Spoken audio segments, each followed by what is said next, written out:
बिस्मिल्लाहिर्रहमानिर्रहीम। अस्सलामुअलैकुम रूहानी दोस्तों।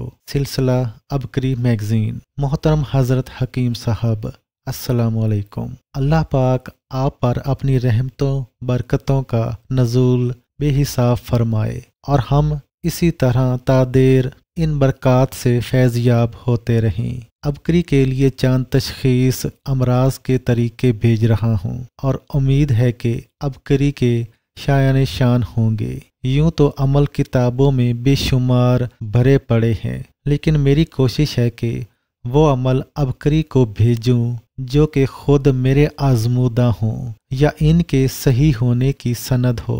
दर्ज झैल अमल बेहद कामयाब हैं। उम्मीद है कि कारीन अबकरी इन अमाल से बेहद फ़ायदा हासिल करेंगे। पुशीदा कुव्वत इबारत चाट जाएगी। सबसे पहले कचला लेकर इसको जलाएं और इसकी राख को अर्के गुलाब में हल करके स्याही बना लें। अब किसी सफ़ेद कागज़ पर झैल की इबारत बावुज़ू हालत में तहरीर करें।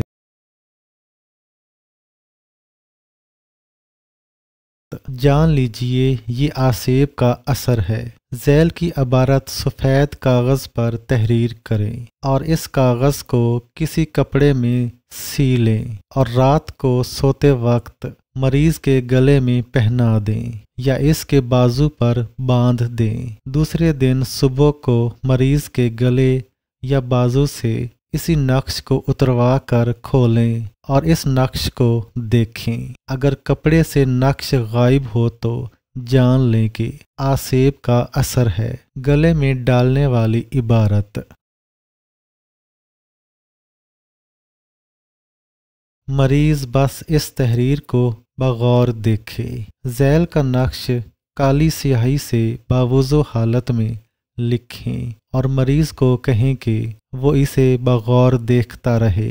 अगर मरीज़ रोने लगे तो असर शैतानी दियो या जिन्नात है। अगर मरीज़ हंसने लगे तो असर अरवा खबीस का है। अगर मरीज़ बिल्कुल खामोश रहे तो मर्ज़ दिमागी खलल है। अगर मरीज़ अपने आप में बेचैनी महसूस करे तो मर्ज़ जिस्मानी है। मरीज़ को दिखाने वाला नक्श।